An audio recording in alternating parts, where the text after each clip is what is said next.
Hi, my name is Mandy. I'm the owner of Prodigal Panda Writing and Social Science Center. Well, it never ceases to amaze me that every Halloween I get stories about a demon that lives in my pumpkin and Wiccans that have put spells on candy of some sort and are passing it out to children, also to kill them in some way, and how I need to turn from my demonic ways and my heathen ways and quit being a paranormal investigator. So, I thought it might be nice to clear up the origins of Halloween and how it came to be what it is we celebrate. Stay tuned.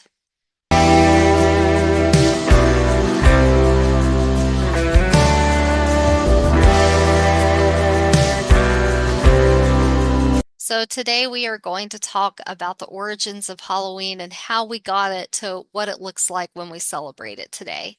So, I do have a PowerPoint for you I'm going to share, and I'm going to try to not be a talking head that reads the slide for you.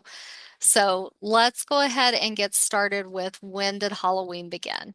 It began anywhere from 5,000 to 2,000 years ago. The most accepted one is 2,000 years ago, but there has been some archaeological evidence of it being celebrated as far back as 5,000 years ago. It was, of course, celebrated by the Celts, and the Celts are a pagan group. They were in the British Isles and France. So, the Halloween festival that they celebrated didn't last for just one day. It was a 3-day event, and it usually fell around the time of the autumn equinox. So, how did we land on October 31st for it? Well, actually, a pagan today will tell you that that's not necessarily the date of Samhain for them, but for people that celebrate just Halloween, October 31st was traced back to the Middle Ages when the Gregorian calendar came to be. And so that is why we get the date of October 31st to celebrate Halloween. So, how did they actually celebrate Halloween and why? Well, it was the end of the crop season for them.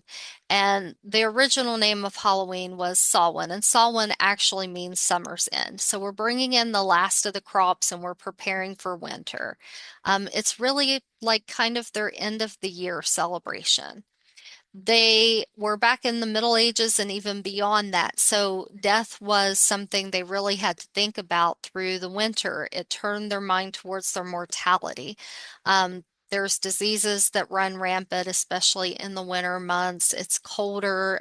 It's harder to stay alive when you don't have enough food, maybe to last through the winter, and there's no way of getting any, or you don't have adequate housing to get through the winter. Of course, sanitation is something that wasn't available or may not have been available the closer we get to modern times for them. And so all of these things were potential things to lead to death, and that tend to happen around the winter months. So they started to think about spirits. Now, most people believe that the Celts conjured the dead, and that couldn't be further from the truth. They actually were very afraid of the dead. So they didn't conjure them.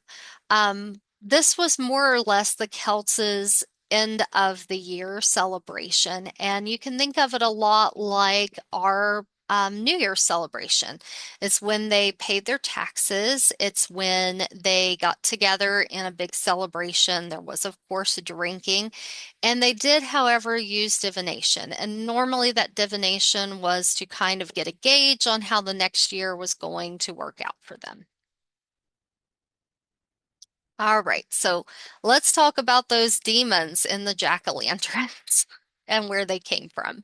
So the Celts would have a big bonfire that they would gather around, and they would do their drinking, their divination, their celebrating with the harvest. And what they would do before they went to that bonfire is they would extinguish the lights in their home, the fires in their home, and they would go to the bonfire. Before they would go back home, they would take a coal out of the bonfire to relight the fire in their house. And it was kind of like a community building thing, right? Everybody came to the bonfire, they got their coal. We're a community. We all have fire in our homes lit from the bonfire that we partook in. So you can't just pick up a coal and carry it home, right? It's on fire, it's hot. So, what they would do is they usually had an abundance of turnips or potatoes, and they would take one of those to the bonfire. They would hollow it out and they would put the coal inside the potato or turnip, and they would take it home to relight their fire. And then the Celts were so afraid of spirits because they didn't conjure them that they would carve a face on their turnip or not pumpkin, their turnip or potato, and they would stick it on the front porch. And normally it would have a glowing ember in it, and it was to frighten away spirits from coming into their home. Now, how did we get to the pumpkins? Well, during the potato famine, a lot of Celts came to America, and the prominent crops were not turnips and potatoes. It was pumpkins, and that's how we got the pumpkin. Now, I tried really, really hard for the demon in the pumpkin for you guys. So I did find a legend about Stingy Jack. And Stingy Jack is a man who was apparently so horrible that he actually managed to trick the devil twice while he was here on earth, and he trapped him. And then, in order to get out of the trap, the devil had to promise Jack he would leave him alone. And so the devil did, and Jack let him out of the trap. Well, Jack was obviously too horrible to go to heaven, and the devil surely didn't want him in hell. So, what he ended up having to do was to walk the earth for eternity.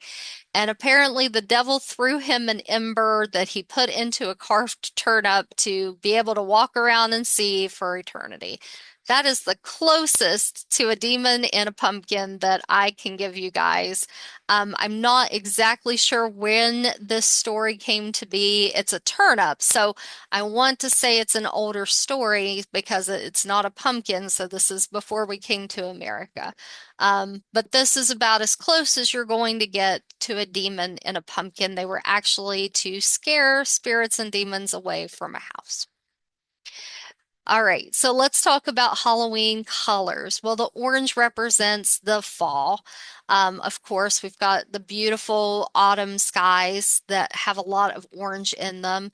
Our traditional colors for autumn are red and oranges and yellows. And then we're going into winter, which symbolize darkness and barrenness for them. So that is why we have the colors orange and black. Now let's talk about the Catholic Church because this is ultimately my favorite part because everybody that emails me every year has this part so wrong. The church actually created trick or treat, or at least the treat part of it for us. So the pagans in Rome celebrated a holiday known as Lemuria, and I may be pronouncing that wrong, so I apologize if I am. This event was normally held on May 9th, 11th, and 13th, and they believed that there were a lot of spirits roaming the earth at the time. This was, they were very clear, not Beltane. And they would do house cleansings at this time because there were so many spirits.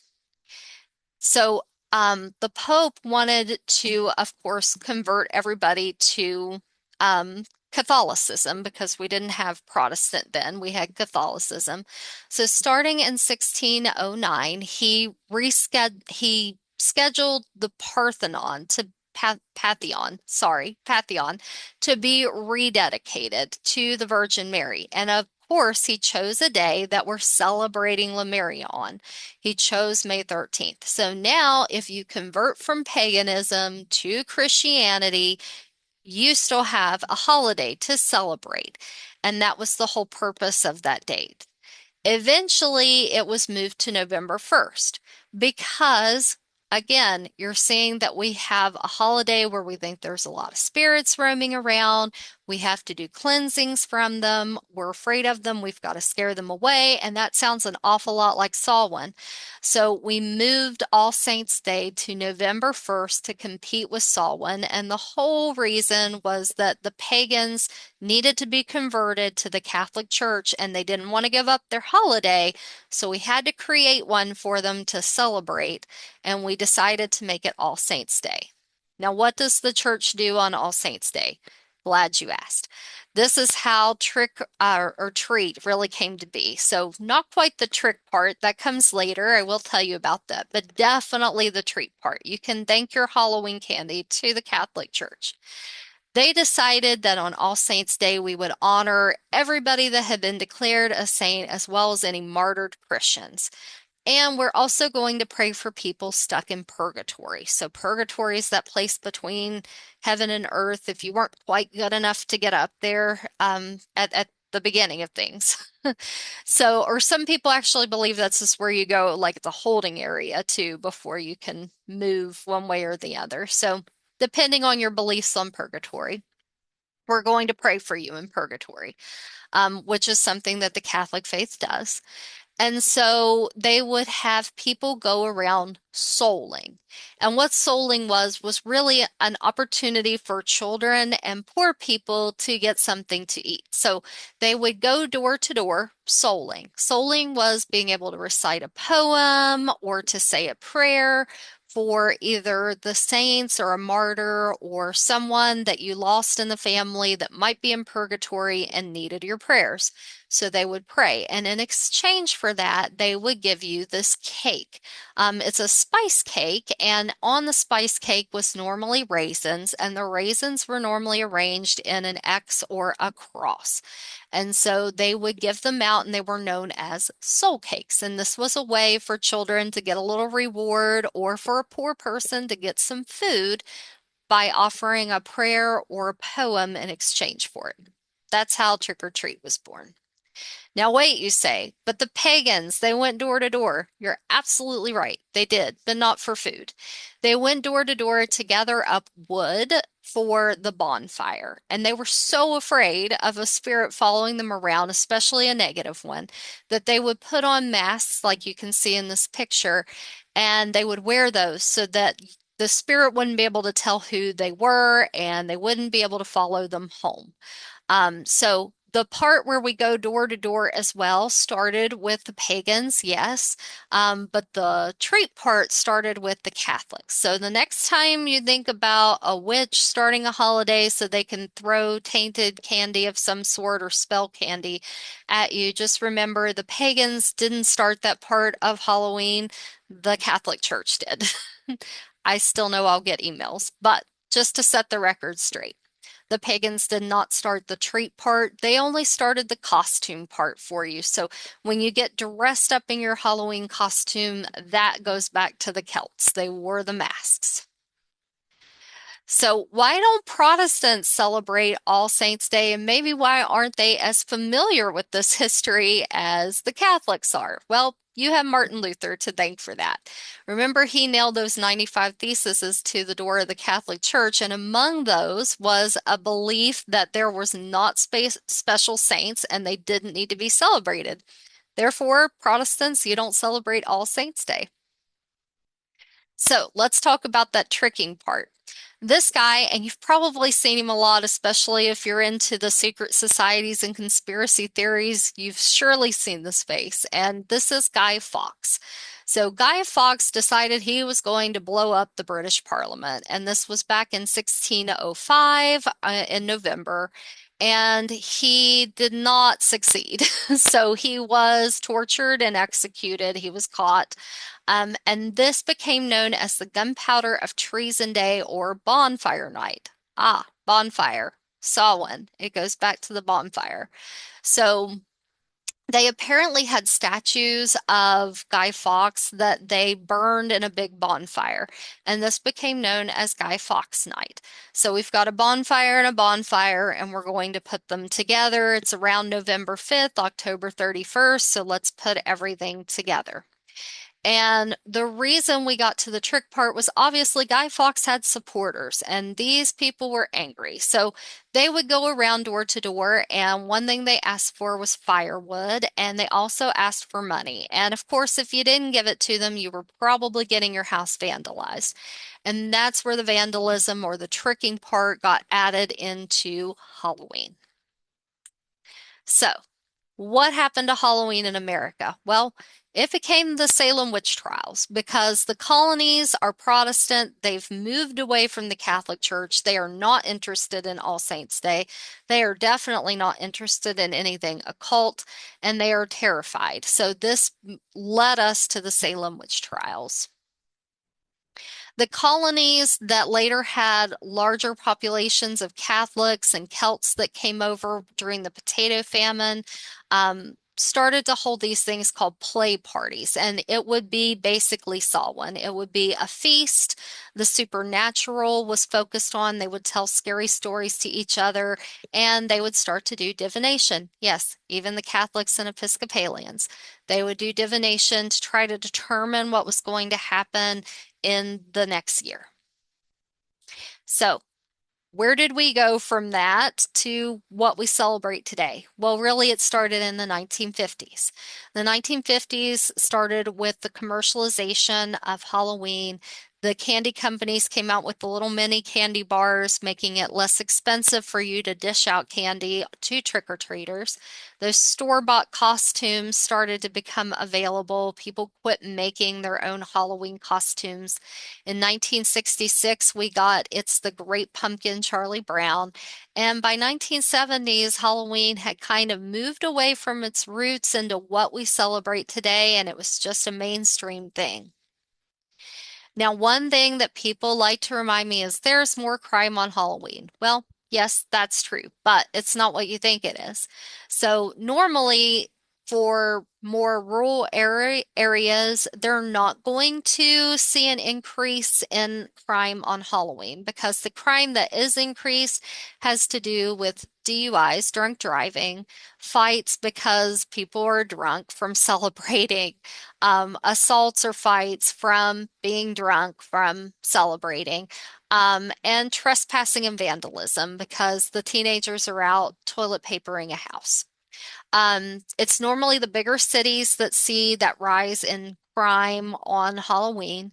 And honestly, we could probably look at other holidays where there's a lot of drinking going on and say the same thing for them. So there's not a bunch of murders and kidnappings that happen on Halloween. There's no statistical evidence of that. But wait, you say, the tainted candy, the razor blade in the apple. Well, as it turns out, that's an urban myth, and there is no, I'm sorry, not an urban myth, an urban legend. And there's actually no story that anybody has found purported as true about the razor blade in the apple that everybody's familiar with. The only case that we've been able to say that yes, there was poisoning done was people being poisoned with Tylenol. And because of this, though, because it was a razor blade and a homemade treat, we started to move away from those homemade treats to that commercialized candy. Wouldn't be surprised if the candy companies didn't start that myth to get a little extra money, but we can find no story where this actually happened. It's a legend that just got started and perpetuated. So if you're pagan today, like I said, Halloween or Samhain does not necessarily happen on October 31st for them. But what you're going to see them do is probably having a feast or dinner of some sort. They're going to honor their ancestors during this time. They're going to place a setting for them at the table. They are very connected with nature because remember, this is a celebration of the harvest. So they're going to make an altar with harvest items on it. They might go and do a nature walk. They may go out and clean graves. They're probably going to have a bonfire if they're able to. And they're probably going to do some divination for the coming year. Um, there's a white candle that they usually place in the windows to guide spirits. So those are the types of things a pagan is going to do on Samhain. They are not going out trick-or-treating, putting spells on candy or demons and pumpkins. If you belong to the Catholic Church, and even today in some Protestant churches, there's a special Mass that's held. It's the All Saints' Day Mass, and it's to honor all the saints and those known only to God as well as the ones that have been declared by the Catholic Church. They may go out and clean graves. That's not very popular where I live, to my knowledge. They also may have a priest that goes out and blesses the grave sites. Again, not very common where I live, but those are things that you might see from the Catholic Church. Now, normally their mass service is held on a Saturday, I believe. Um, no, it's held on Sunday. And the Catholic Church says that the Sunday service has to be attended unless you have a sufficient reason to not be a church. Now, Sunday service for the Catholics, normally there's a Saturday evening service you can attend in place of Sunday morning, or you're going to go on Sunday morning. Some Catholic churches have masses all day long, so you don't need to necessarily go in the morning. Either way, you're going to have to be at church, and it's normally something like special colors are placed on the altar, and that mass is just held in memory of the saints. And to be truthful with you, I'm not a Catholic, but I grew up in a Catholic household. So what I can tell you about masses is they'll often hold a mass in somebody's name, and it's for that person, especially somebody that's passed away, prayers for them in purgatory so that they can get out of purgatory. Um, so it's basically the same idea as having a mass in someone's name. Now, while trick or treat is still held, it does seem to be getting less popular. However, we have trunk or treat now, which in my community at least amazes me because that seemed okay, whereas going to door isn't. So apparently, trunk or treat repels witches and their haunted candy. It's amazing. But normally there are trunk or treats. They are more safe. We have this fear that our children are going to be kidnapped going door to door. If you're not from, I'm technically a millennial, but we were always told we were Gen X. And in Gen X, we were just let loose to roam the neighborhood and collect candy, and that would be appalling today. So trunk or treat is a little more friendly in that you're going to be in just this certain area and your kids are not out roaming on their own. Um, Normally, it's a great way for businesses to come and hand out candy and promote their services by decorating up a trunk. So, traditionally, too, we still have trick or treat on a Thursday. The reason for that is so that children won't be up as since the Victorian ages. All right, well, that's going to do it for me and the origins of Halloween. If you have any crazy stories that you might like me to try to dig to the bottom of about Halloween, please drop them in the comment section and I'm happy to look at them. Um, I'm not happy when I get the crazy emails on Halloween, though, because there's just no basis in fact in them. And I think it's just very important for us to remember history. So, anything that you've heard that you want me to try to find a historical reference to, let me know. Please check out my website. There's a link to it